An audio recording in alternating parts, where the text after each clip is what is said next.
Vanessa became the daughter I prayed for, my father said into the microphone, smiling as crystal chandeliers shimmered above the ballroom.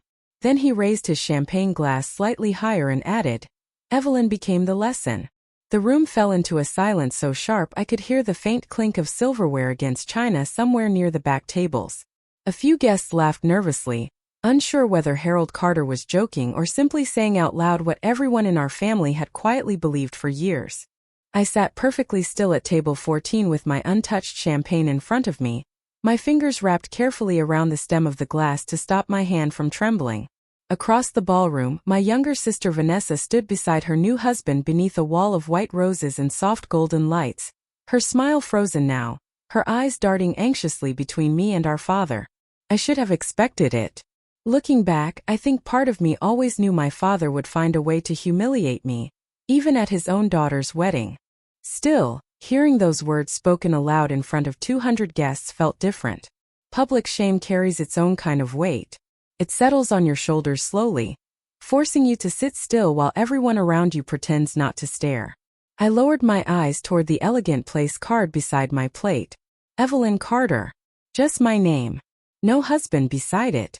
No children mentioned in conversation. No accomplishments my father considered worthy of respect. At 67 years old, I had somehow become the family disappointment simply because my life had not turned out glossy enough for Harold Carter's standards. I'm glad you're here, I said softly now, though no one at the wedding could hear me except myself. Stay with me until the end, and let me tell you how one speech destroyed the illusion my family had spent decades protecting. The ballroom at the Magnolia Grand Hotel in Charleston looked exactly the way Vanessa had always dreamed weddings should look. The ceiling stretched high overhead with enormous crystal chandeliers glowing like captured stars. Every table held towering white orchids and floating candles. Waiters moved gracefully between guests carrying trays of filet mignon and lobster tails, while a jazz trio played softly near the dance floor. It was elegant in the way wealthy Southern families preferred elegance to look effortless, even when everyone knew it had cost a fortune. Vanessa had spent 14 months planning every detail. She called me almost daily during the process asking for opinions about napkin fabrics, flower arrangements, and invitation designs. And despite everything between us, I had answered every call. Because that was the role I had always played in our family. Quiet helper. Reliable older sister. The woman who fixed problems while other people took credit for harmony. Earlier that afternoon before guests arrived, I had stood alone in the hotel restroom adjusting the sleeves of my navy blue dress beneath harsh vanity lights. It was the same dress I'd worn to my retirement dinner from the Charleston Public Library 3 years ago. I couldn't justify buying a new designer gown for one evening, not on my pension. I remember smoothing the wrinkles near my waist and hearing 2 younger bridesmaids whispering near the sinks behind me. Which one is the sister? One of them asked softly. The older one, the other answered. I heard she's divorced. Their voices carried that familiar mixture of curiosity and pity people reserve for women who grow older without fitting neatly into society's preferred version of success. I pretended not to hear them. After 40 years of quiet judgment, pretending became second nature. My divorce from Thomas had happened 26 years earlier, but in my father's world, failure never expired. Thomas had left me for a younger woman after 19 years of marriage and moved to Arizona 2 months later. We never had children. According to Harold Carter, those 2 facts alone explained everything wrong with my life. Vanessa, meanwhile, had married well. Her new husband Daniel Brooks owned several luxury car dealerships across South Carolina, and my father practically glowed every time he introduced Daniel to people. Success mattered deeply to Harold. Appearances mattered even more. As the wedding reception continued around me, I noticed people avoiding direct eye contact with me after the speech. A woman from Daniel's side of the family offered me an uncomfortable smile before quickly looking away. 2 men near the bar shook their heads awkwardly. Even the server suddenly seemed gentler when placing plates near my seat, as though humiliation itself had become visible hanging around my shoulders. But then I noticed someone else watching me carefully from across the ballroom. My grandmother Margaret sat alone near the far wall beside the dance floor, one hand resting tightly on her silver cane. At 91 years old, she looked physically fragile, but her pale blue eyes remained sharper than anyone else's in the room. And at that moment those eyes were fixed directly on my father. Not with embarrassment. Not with sadness. With anger. Real anger. I watched her slowly reach into the small ivory handbag resting beside her chair. Then she motioned quietly toward a man standing near the stage. It was Arthur Bennett, the family attorney. He leaned down as she whispered something into his ear. Arthur's expression changed immediately. He glanced toward my father at the microphone, and then back at Grandma Margaret with visible hesitation before finally nodding once. A strange feeling settled low in my stomach. Something wasn't right. My father continued smiling beneath the ballroom lights, completely unaware that across the room, my grandmother had just set something into motion. For several long seconds after Grandma Margaret whispered to Arthur Bennett, nothing seemed to happen at all. The jazz trio continued playing near the dance floor. Guests returned cautiously to their conversations. Waiters carried fresh dessert plates topped with slices of wedding cake, decorated in delicate white sugar roses. On the surface, the reception appeared to recover from my father's humiliating toast, but tension still lingered beneath everything like smoke trapped inside a room. I could feel it in the way people glanced toward my table and then quickly looked away. I could hear it in the overly cheerful laughter drifting from the bar area. Public embarrassment always leaves a stain, especially in wealthy Southern families where appearances matter more than honesty. My father stepped down from the stage with the confident smile of a man who believed he had done nothing wrong.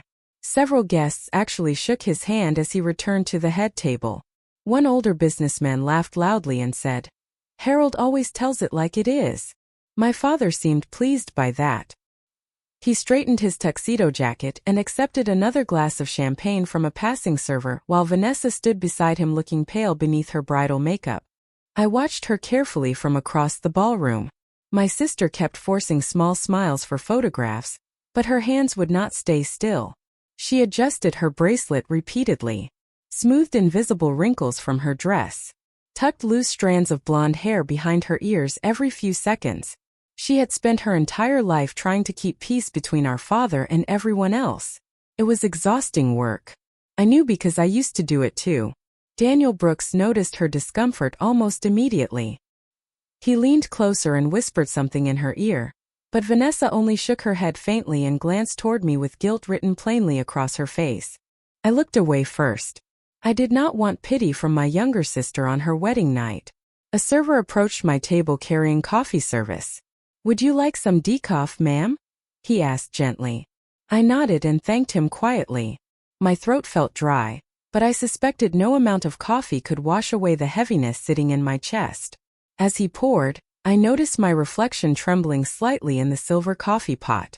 At 67 years old, I had become skilled at surviving humiliation with dignity.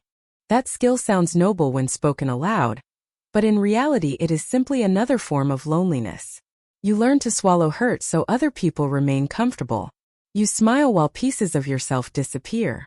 Across the ballroom, Arthur Bennett disappeared briefly through a side door near the stage. A few minutes later he returned carrying a large cream-colored envelope sealed with dark green wax. He moved carefully through the crowd toward Grandma Margaret. My father did not notice him at first because he had become occupied telling another story near the bar, one involving Daniel's new Mercedes dealership and projected expansion numbers. Harold Carter loved successful men almost as much as he loved hearing his own voice. Grandma Margaret accepted the envelope slowly. Her hands looked thin and fragile against the heavy paper, but her expression remained perfectly calm. Then, to my surprise, she pointed directly toward the podium near the dance floor. Arthur hesitated again. Grandma repeated herself more firmly this time.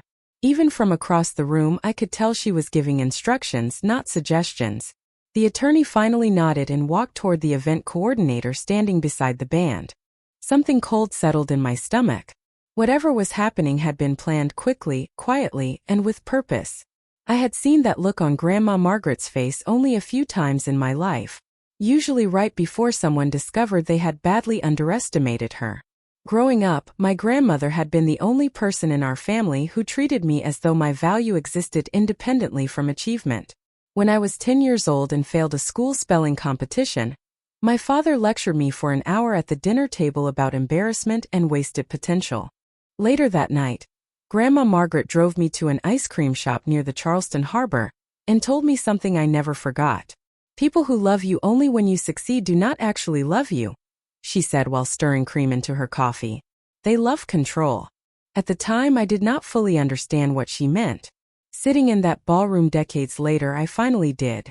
My father suddenly approached my table holding his champagne glass loosely in one hand.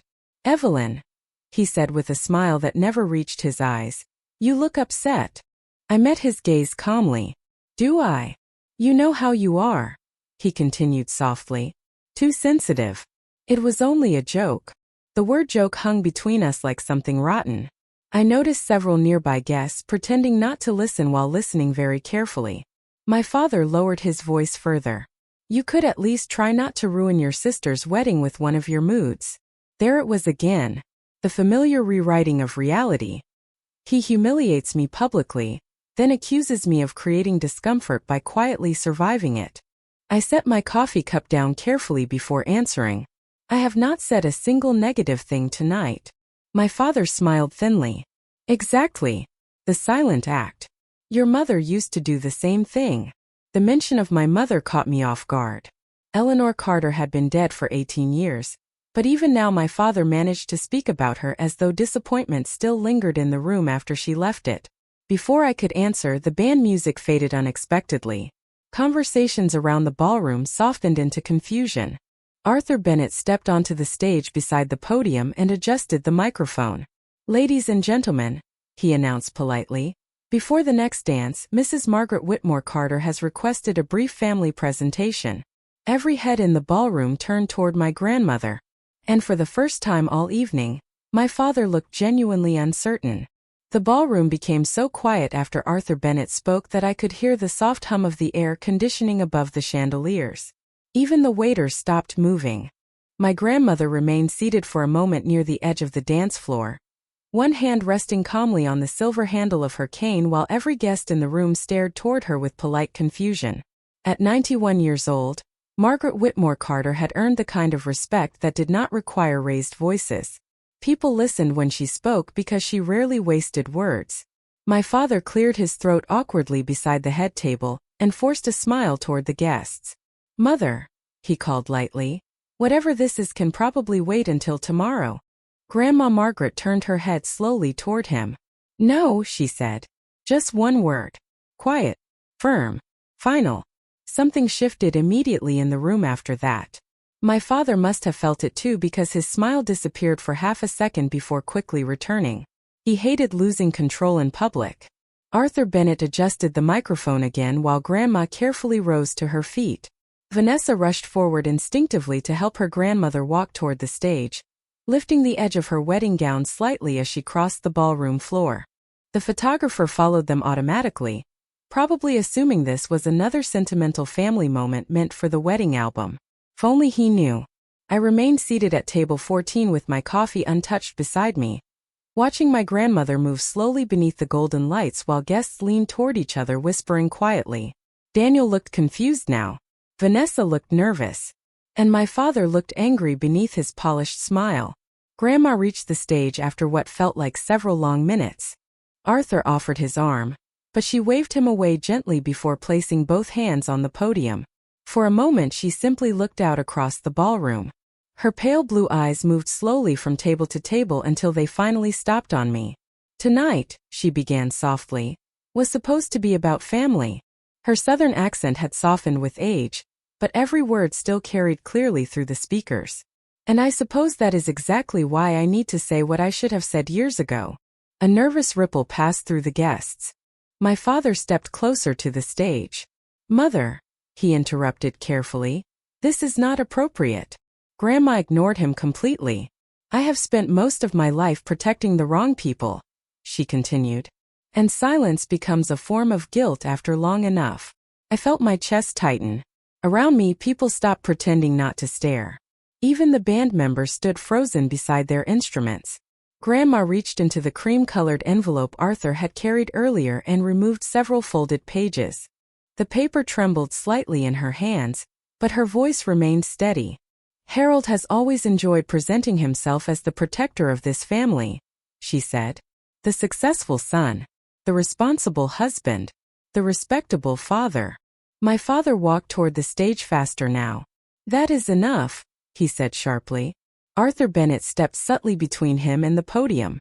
The movement looked small to everyone else in the room, but I noticed it immediately. So did my father. His face darkened. Grandma continued reading. What most people in this ballroom do not know is that Harold Carter spent nearly 20 years controlling financial accounts that never belonged solely to him. A sharp murmur spread through the guests. Vanessa looked completely stunned now. Daniel placed a hand gently against her back, but she barely seemed aware of it. My father laughed suddenly, too loudly. Mother is confused, he announced toward the crowd. At her age, memory can become complicated. The cruelty of it settled heavily in the room. Even guests who knew nothing about the situation shifted uncomfortably in their chairs. Grandma lifted her eyes from the papers and looked directly at him. Do not insult me simply because you are frightened, she said calmly. I had never seen my father speechless before. Not once in 67 years. But for several seconds he stood frozen near the dance floor with his champagne glass hanging loosely in his hand while color slowly drained from his face. Arthur Bennett finally spoke. Mrs. Carter requested that these documents be witnessed publicly tonight, he explained. Copies have already been filed with the family trust attorneys this afternoon. My stomach dropped. Whatever this was, it had been prepared carefully. Deliberately. Grandma removed another sheet from the envelope. Several years ago, she said quietly, I discovered irregular withdrawals from the Whitmore family accounts. Properties sold below market value. Signatures altered. Funds transferred without authorization. Gasps rose from nearby tables now. Someone near the back whispered, My God! My father pointed toward Arthur with shaking anger. You had no right to involve yourself in private family matters. Arthur did not move. Fraud is not a private family matter. The word fraud landed in the ballroom like shattered glass. Vanessa covered her mouth instantly. Daniel stared at my father in disbelief. And suddenly I understood why Grandma Margaret had looked at him with such anger earlier that evening. This was not about one humiliating speech at a wedding reception. This had been building quietly beneath our family for years. My father turned then and looked directly at me for the first time since the reception began. There was no apology in his eyes. No shame. Only panic. Real panic. And for reasons I could not yet explain, I realized something else in that moment. Whatever secret Grandma Margaret was about to reveal next somehow involved me. The silence after Arthur Bennett said the word fraud felt heavier than any shouting could have. No one in the ballroom moved. The chandeliers still glowed warmly above the dance floor. Candlelight flickered across crystal glasses and polished silverware. Somewhere near the kitchen doors, a waiter accidentally dropped a fork onto a tray, and the sharp metallic sound made several guests flinch. My father stood rigid beside the stage with one hand clenched around his champagne glass so tightly I thought it might crack. Vanessa looked close to tears now, her carefully applied makeup unable to hide the shock spreading across her face. Daniel whispered something to her again, but she only stared at Grandma Margaret as though seeing our family clearly for the first time. Grandma unfolded another page slowly. There is one more thing, she said. Her voice remained calm, but I noticed her hands trembling slightly now from exhaustion. Arthur Bennett moved closer beside her in quiet support. My father took another step toward the stage. Mother, stop this now, he said through clenched teeth. You are humiliating your family. Grandma looked at him steadily. No, Harold, she answered softly. You did that yourself many years ago. I felt something tighten painfully in my chest at the sadness in her voice. This was not revenge for her. It was disappointment finally becoming too heavy to carry silently. She turned another page and lifted her eyes toward me again. Evelyn spent her entire life believing she failed this family, she said. And that lie began with Harold. My father's face changed instantly. Panic sharpened inside his expression so suddenly that even strangers in the ballroom could see it. Enough, he snapped loudly. Several guests jumped at the sound of his voice. But Grandma Margaret continued speaking as though he had not interrupted at all. 34 years ago, after Eleanor became seriously ill, she discovered financial transfers involving property originally intended for Evelyn. My breath caught. Around me, guests leaned forward in confusion.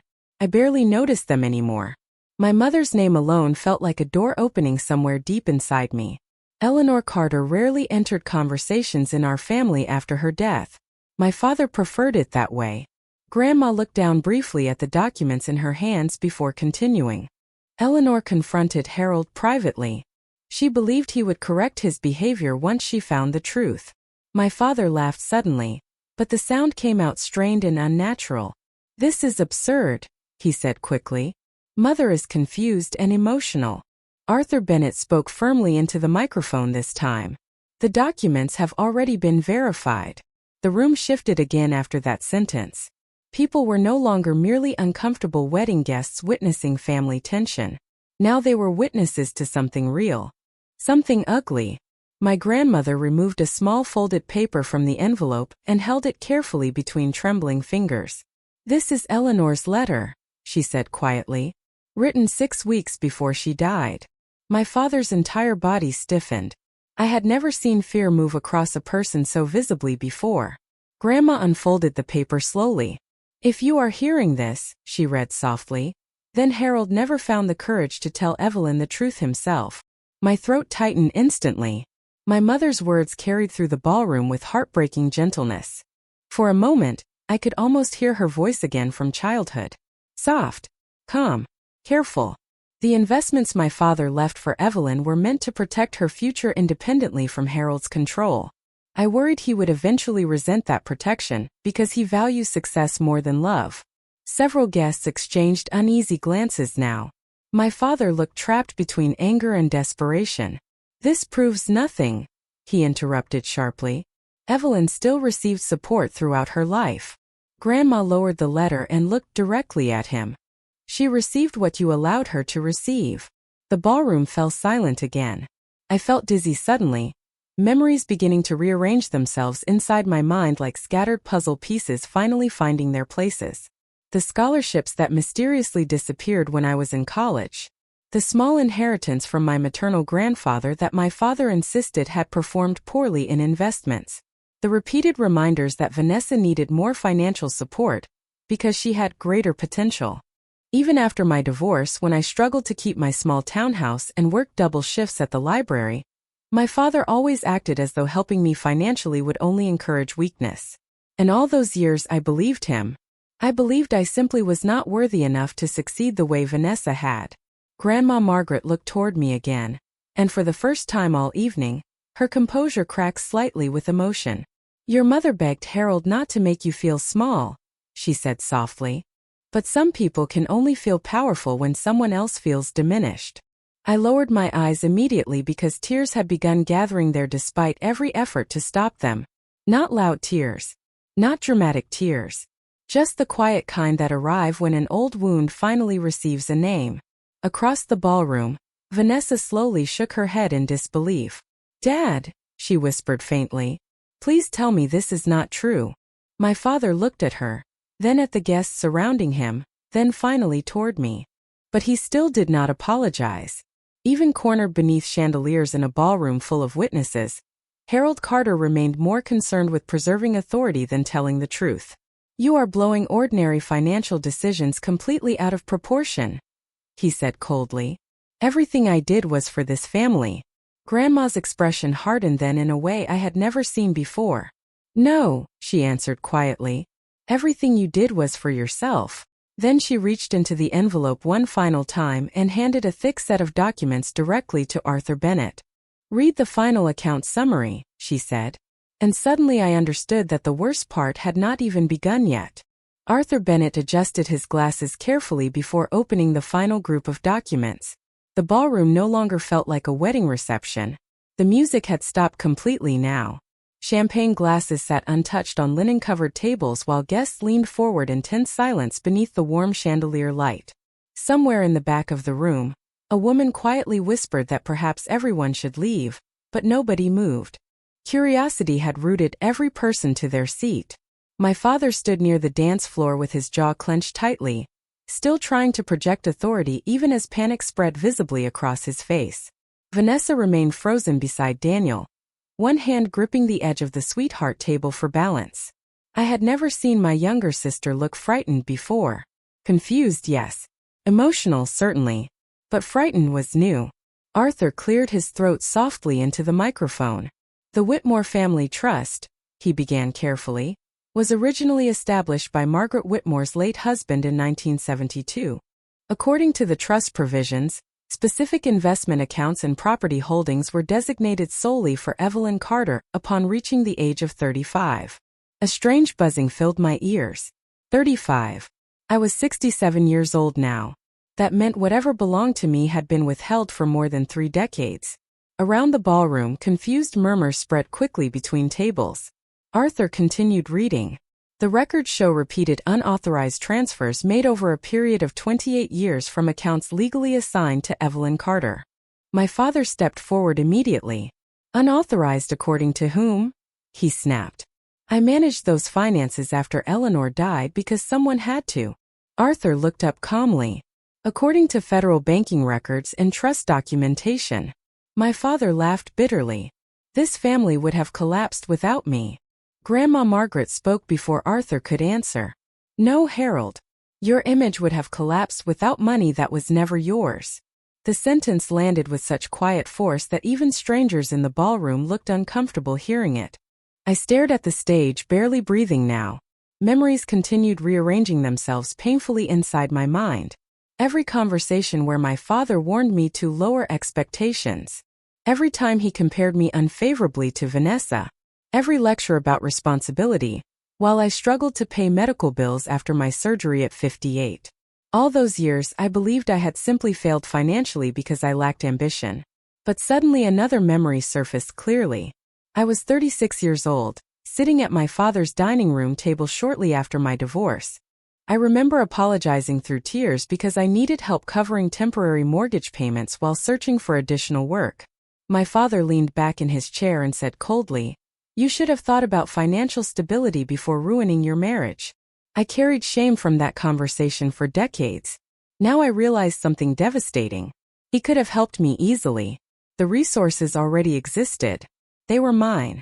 Vanessa slowly turned toward our father with disbelief spreading across her face. "Dad," she whispered, "did you really take money meant for Evelyn?" My father looked exhausted suddenly, like a man struggling to keep several collapsing walls upright at once. "It was not stealing," he said sharply. "I invested those assets into opportunities that benefited everyone." Arthur opened another folder. Several of those opportunities include private purchases under Harold Carter's sole ownership. My father's expression darkened instantly. "This is unbelievable." But Arthur continued calmly. A beachfront condominium in Hilton Head purchased in 1998. A 37-foot sailboat purchased in 2004. 3 undeclared investment accounts in South Carolina and Georgia. Guests near the front tables exchanged stunned looks. Someone softly muttered, "Good Lord." Daniel Brooks finally spoke for the first time since the confrontation began. "Sir," he said carefully toward my father, "is any of this untrue?" My father opened his mouth but did not answer immediately. That silence said more than any explanation could have. Vanessa covered her face briefly with trembling hands. Her wedding veil shimmered faintly beneath the ballroom lights as she shook her head in disbelief. "You always said Evelyn made poor choices," she whispered. "You always said she struggled because she was irresponsible." My father looked directly at her now. "Because she was irresponsible," he snapped defensively. "You think being handed money fixes weakness?" I felt something inside me go very still after hearing that. Not anger. Not even sadness anymore. Just clarity. My father had spent his entire life measuring human worth through achievement, wealth, status, and obedience. Admitting the truth now would require admitting that maybe I was never the failure he needed me to be. Grandma Margaret looked exhausted suddenly, but her eyes remained steady. "Evelyn spent 40 years apologizing for wounds Harold created himself," she said softly. "And I allowed it because I believed protecting family mattered more than exposing truth." She paused briefly, taking a slow breath. I was wrong. No one in the ballroom spoke after that. Even strangers seemed emotionally affected now, because everyone understands what it means to watch someone carry undeserved shame for too long. Arthur closed the final folder carefully. As of this afternoon, he announced, all remaining trust authority has been permanently transferred to Evelyn Carter under Mrs. Whitmore's instruction. A stunned silence swept across the ballroom again. My father actually staggered backward half a step as though the words physically hit him. Vanessa looked toward me slowly with tears gathering in her eyes. Daniel remained completely still beside her. And suddenly every guest in that ballroom turned toward my table at the exact same moment. I hated attention my entire life. Yet sitting there beneath hundreds of staring eyes, I realized something strange. For the first time in decades, I no longer felt small. No one applauded after Arthur Bennett announced the transfer of the trust. The ballroom remained suspended in a strange silence filled with shock, embarrassment, and curiosity. A few guests lowered their eyes awkwardly into their wine glasses while others stared openly at my father as though seeing an entirely different man standing before them. Harold Carter had spent decades building a reputation in Charleston society as a disciplined businessman and devoted family patriarch. Watching that image crack in real time beneath ballroom chandeliers felt almost surreal. My father slowly loosened his grip on the champagne glass still hanging at his side.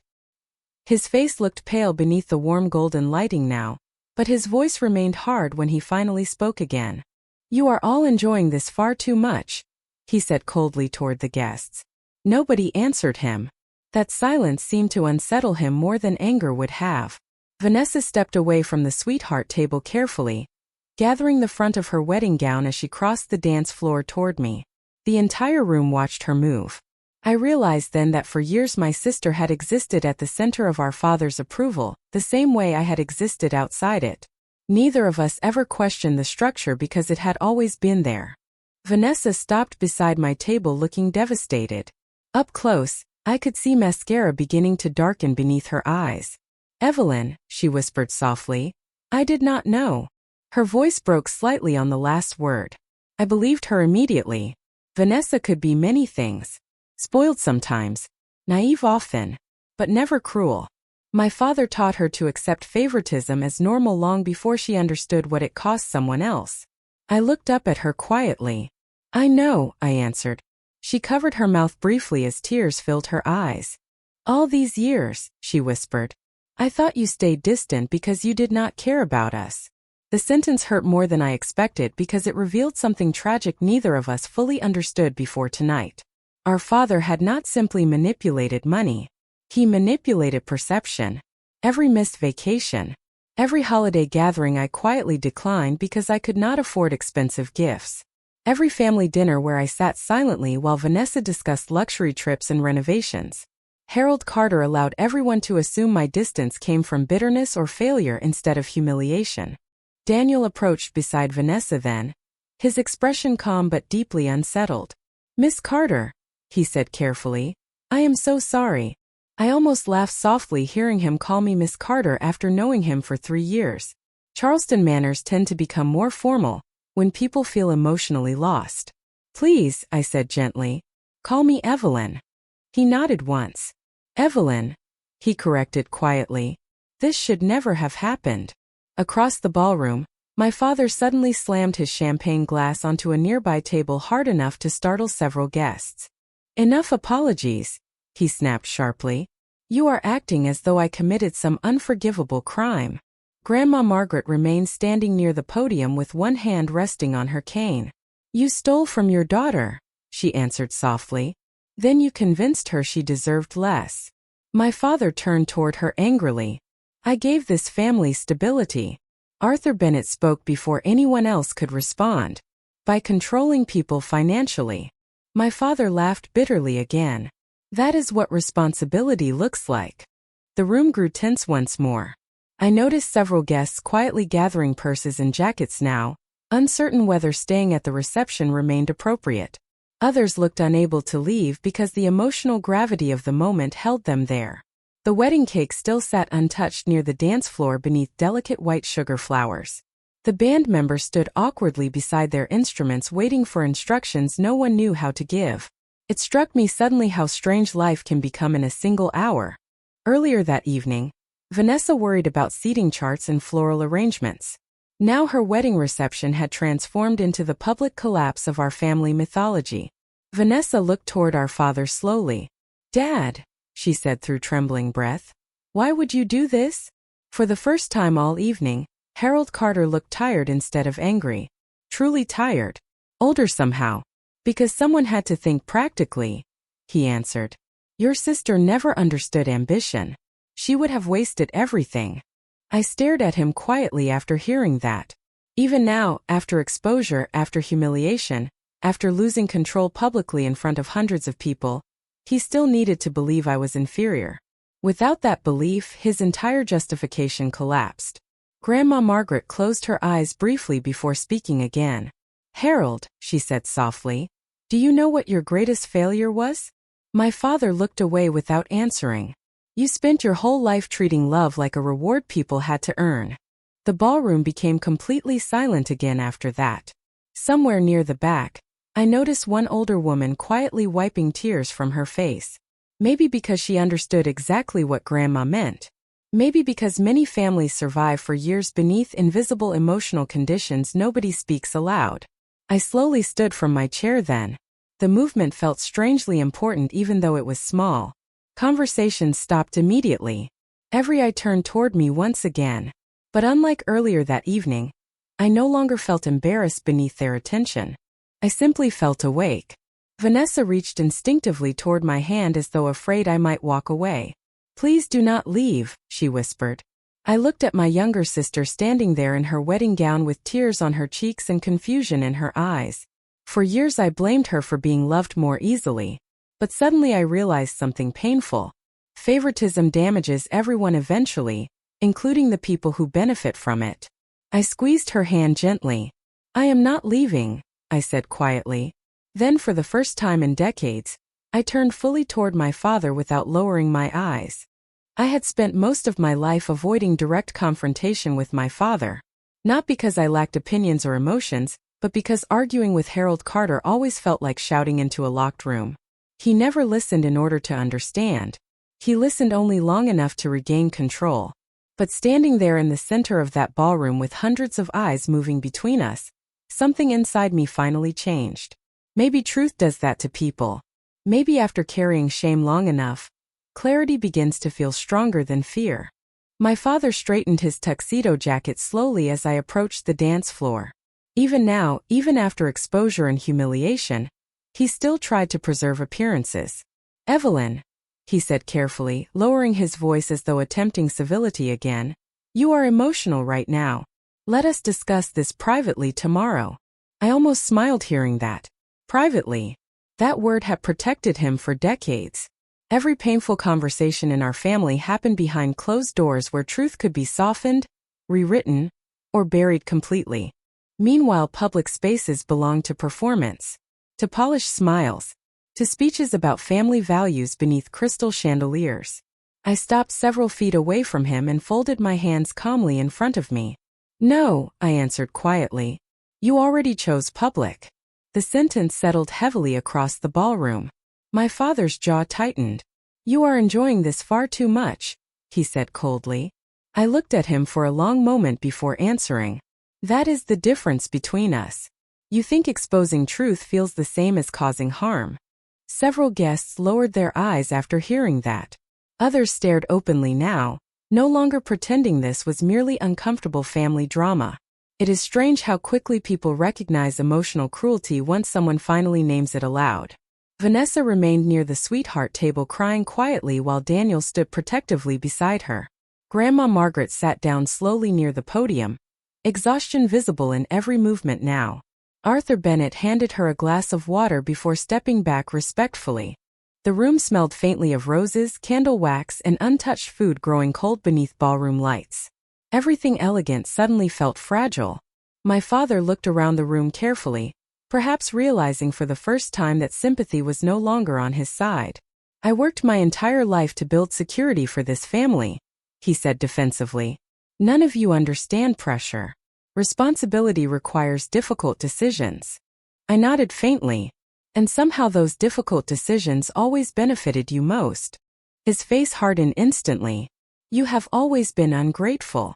The old accusation no longer landed the way it once did. That surprised me more than anything else. For years those words could ruin entire weeks of my life. I would replay conversations endlessly afterward, wondering if maybe he was right.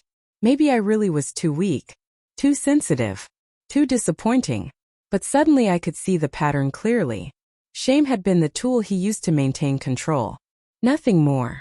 I glanced toward the guests surrounding us. Do you know what I remember most from childhood? I asked softly. My father frowned but said nothing. Every accomplishment felt temporary. Every mistake became permanent. The ballroom remained silent except for the faint hum of the hotel air conditioning overhead. When Vanessa brought home good grades, I continued calmly, you celebrated her. When I brought home good grades, you asked why they were not higher. Vanessa lowered her face into her hands. When I earned my library scholarship, you said it was not practical enough. When my marriage ended, you treated me like a public embarrassment instead of a grieving person. My father crossed his arms tightly. Life is difficult, Evelyn. I tried to prepare you for reality. I shook my head slowly. No. You prepared me to believe I deserved less. The words left my mouth more gently than I expected. Not angry, just honest. Sometimes honesty sounds quieter than pain. Around the ballroom, several guests looked visibly emotional now. One older man removed his glasses and rubbed his eyes carefully. A woman near the back table reached for her husband's hand. Family wounds tend to echo inside people differently depending on what they have survived themselves. My father opened his mouth again, perhaps searching for another defense, but Grandma Margaret spoke first from beside the stage. Harold, she said softly, stop explaining yourself and listen for once. He turned toward her sharply. Mother, you have turned my daughter's wedding into a spectacle. Grandma looked tired suddenly. Deeply tired. No, she answered quietly. You did that when you mocked Evelyn publicly for applause. My father said nothing after that. The silence stretched painfully between us all. Then Vanessa slowly walked toward me again. Her wedding gown whispered softly across the ballroom floor as she moved. She stopped beside me with tears still shining in her eyes. Evelyn, she said shakily, I need you to know something. I looked at her quietly. She took a trembling breath. I spent years believing Dad was harder on you because he expected more from you, she whispered. I told myself that to avoid seeing the truth. Her voice cracked again. I am sorry. I felt tears rise unexpectedly in my own eyes, then because her apology sounded genuine in a way our family rarely allowed honesty to sound. Not polished. Not strategic. Just painful and real. I reached for her hand slowly. None of this was your fault, I said softly. My father looked away the moment our hands touched. That small movement told me everything. Control weakens when the people inside a family stop competing for approval and start seeing each other clearly instead. Across the ballroom, several guests quietly began leaving now, not out of boredom but respect. The celebration everyone arrived expecting no longer existed. Something far more honest had taken its place. The ballroom slowly began emptying after that, but nobody left casually. Guests moved quietly beneath the chandeliers with the careful politeness people use after witnessing something deeply personal. Conversations became hushed. Chairs scraped softly against marble floors. Several women embraced Vanessa gently before leaving while older couples shook Daniel's hand with awkward sympathy. The wedding reception had transformed into something none of them expected to attend. Not a scandal exactly. Something sadder than scandal. The exposure of emotional truths people normally spend entire lifetimes hiding behind manners and family photographs. I remained standing near the dance floor beside Vanessa, while waiters cautiously began clearing untouched dessert plates from nearby tables. The wedding cake still stood beneath soft white lights, perfectly decorated and almost entirely uneaten. I remember staring at those delicate sugar flowers and thinking how strange it was that beauty could survive in a room where everything else had fallen apart. My father stood alone near the far side of the ballroom now. For the first time in my life, nobody gathered around him. No business associates laughing at his stories. No relatives eager for approval. Even people who had defended him earlier avoided direct eye contact now. Isolation settled around him slowly, almost invisibly. And somehow that felt far heavier than public humiliation ever could. Grandma Margaret motioned quietly for me to come sit beside her near the stage. I crossed the ballroom slowly while Vanessa remained with Daniel near the sweetheart table. Arthur Bennett helped adjust a chair carefully so I could sit beside my grandmother. Up close she looked exhausted. The lines in her face seemed deeper than they had only a few hours earlier. Yet her eyes remained clear. "I am sorry," she whispered softly before I could speak. I frowned immediately. "For what?" She lowered her gaze toward her folded hands. "For waiting so long." The sadness in her voice broke something inside me far more than my father's cruelty ever had. I reached gently for her hand. "You protected me the best way you knew how," I said quietly. Grandma shook her head faintly. "No. I protected peace. There is a difference." I sat silently beside her after that because I understood exactly what she meant. Entire families can spend decades worshiping peace, while quietly sacrificing truth to maintain it. My mother did it. My grandmother did it. I did it too. Arthur Bennett knelt beside our chairs carefully. "Mrs. Carter," he said softly toward me, "there is no pressure to discuss legal matters tonight." I almost smiled hearing the kindness in his voice. "Thank you, Arthur." He nodded respectfully. "Your mother trusted me greatly," he said quietly. "She worried about you." The mention of my mother still felt unreal tonight. Eleanor Carter had existed in my memory for years like soft candlelight trapped behind glass. Gentle, loving, distant. But now her presence suddenly felt sharper somehow, as though truth had pulled her voice back into the room beside us. "Did she know everything?" I asked softly. Arthur hesitated carefully before answering. "Not at first. But near the end, yes." My chest tightened painfully. "Was she angry?" Arthur looked toward my father standing alone near the ballroom entrance. "No," he answered quietly. "She was heartbroken." That somehow felt worse. Across the room, Vanessa approached slowly carrying the edge of her wedding gown carefully in one hand. Daniel walked beside her with quiet steadiness. She stopped in front of Grandma Margaret first and knelt gently beside her chair despite the expensive fabric spreading across the ballroom floor. "Grandma," she whispered tearfully, "I do not even know what to say." Grandma touched her cheek softly. "You say nothing tonight," she answered. "You breathe. You survive this day. The rest comes later." Vanessa nodded weakly before looking toward me again. "Evelyn," she whispered, "would you stay with us tonight after everyone leaves?" The question caught me off guard. My instinct for most of my life would have been immediate refusal. Distance had become safer than closeness long ago. But tonight something felt different between us. Less artificial. Less controlled. More honest. "All right," I answered quietly. Relief crossed her face instantly. My father finally approached us then, moving slower than I had ever seen him walk before. He stopped several feet away from our small group without speaking immediately. Close now, he looked older than I remembered. Not weaker exactly. Just exposed. Like a man suddenly forced to exist without the armor he spent decades building. Grandma Margaret turned away from him completely. Arthur Bennett rose silently and stepped back, giving us privacy despite the nearly empty ballroom surrounding us. My father looked at me first. Then Vanessa. Then finally toward the floor. "I never intended for things to happen this way," he said quietly. Nobody answered him. Because intentions mean very little after decades of consequences. He swallowed hard before speaking again. I believed I was making practical decisions. I studied him carefully beneath the fading ballroom lights. For the first time in my life, I saw not a powerful man but a frightened one. Frightened of weakness. Frightened of failure. Frightened perhaps that without money and control, nobody would respect him at all. "Do you know the saddest part?" I asked softly. He looked up slowly. "I spent 40 years trying to earn love that was supposed to be given freely." My father closed his eyes briefly after hearing that. And in that moment, surrounded by empty tables, wilted flowers, and the remains of a wedding reception none of us would ever forget, I finally understood something important. Some people destroy relationships because they do not know how to exist inside love without controlling it first.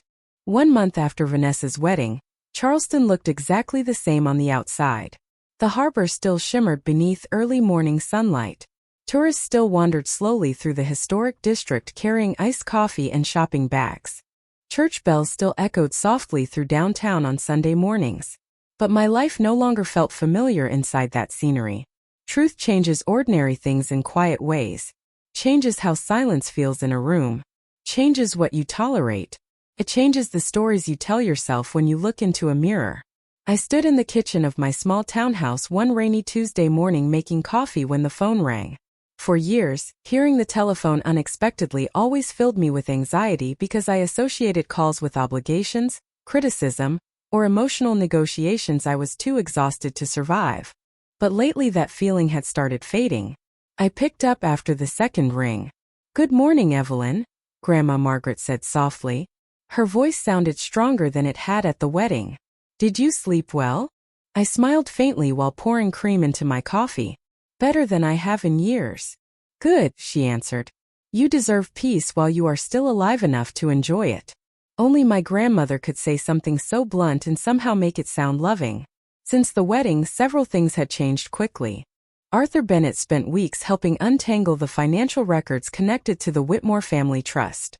The final numbers shocked me even after everything else I had already learned. Not because of greed. I had spent too many years living modestly to become dazzled by money now. What shocked me was realizing how different my life might have felt if shame had not controlled so many of my decisions. The inherited funds restored under my name would easily cover every remaining mortgage payment on my townhouse, medical expenses, retirement concerns, and more. I no longer needed to count groceries carefully at the end of each month or delay replacing broken appliances, because unexpected expenses frightened me. But strangely, the financial security mattered less than the emotional clarity that came with it. For the first time in decades, I understood that struggling constantly had never been evidence of personal failure. My father called several times during those first weeks after the wedding. I did not answer immediately, not because I wanted revenge. I simply needed silence long enough to hear my own thoughts without his voice shaping them. Eventually he left a voicemail one evening. "Evelyn," he said stiffly, "I know things became unpleasant. I would like to discuss moving forward as a family." I listened to the message twice while standing alone in my kitchen beside the humming refrigerator. Then I quietly deleted it. Not out of cruelty. Just clarity. Moving forward requires honesty first. And my father still spoke about emotional devastation the way businessmen discuss scheduling conflicts. Vanessa visited often after the wedding. More often than she had in years. Sometimes we sat on my back porch drinking sweet tea while summer rain moved softly through the trees behind my townhouse. Other times she cried unexpectedly halfway through conversations because guilt still lingered heavily inside her. "I should have seen it sooner," she whispered one afternoon while staring down at her untouched tea glass. I shook my head gently. Children do not notice unhealthy things when they grow up believing those things are normal. She wiped her eyes carefully. "Daniel says families like ours survive by pretending." I smiled sadly at that because he was right. Pretending becomes tradition eventually. Vanessa and I slowly began rebuilding something real between us for the first time in our lives. Not the polished version of sisterhood displayed during holidays and birthday dinners. Something quieter. More honest. We talked about our mother often now. About the pressure she carried trying to keep peace inside a family built around emotional conditions. Sometimes we laughed remembering small things about her. The way she sang softly while cooking. The way she folded towels with impossible precision. The way she always touched our hair gently when walking past us. Love leaves traces inside ordinary habits long after people disappear. My father never visited Grandma Margaret after the wedding. Arthur told me Harold sent flowers twice, but Grandma refused delivery both times. "At my age," she told me later during lunch at her home, "I no longer confuse guilt with repentance." I nearly laughed into my coffee hearing that. Her health had become more fragile recently, but emotionally she seemed lighter somehow. Like finally telling the truth returned oxygen to a room she had spent years suffocating inside. One evening near the end of summer, Vanessa invited me to dinner at her home. Nothing elaborate. Just grilled salmon, roasted vegetables, and peach cobbler. Daniel insisted on making himself despite overcooking the crust slightly. We ate outside beneath string lights hanging across their backyard patio, while cicadas hummed softly in the warm evening air. Halfway through dinner, Vanessa looked at me quietly and said, "You know something strange? I raised an eyebrow. What? She smiled sadly. Dad spent our whole lives deciding which daughter deserved admiration. And somehow he never realized the stronger one was you. I looked down at my plate for a moment because emotion rose unexpectedly in my chest hearing that. Not pride exactly. Something softer. Relief perhaps. After dinner, I drove home alone through downtown Charleston with the windows lowered and warm night air moving gently through the car. At a red light near the harbor, I caught my reflection faintly in the glass beside me. For most of my life, I looked at myself through my father's disappointment. Every flaw magnified. Every success reduced. Every wound treated like weakness. But sitting there beneath streetlights glowing softly against wet pavement, I realized something important. My grandmother did not save my reputation that night at the wedding. She saved my ability to see myself clearly before the rest of my life disappeared trying to earn love from people who only understood control. And for the first time since childhood, I no longer felt like a disgrace sitting quietly at someone else's table. I finally felt like I belonged to myself.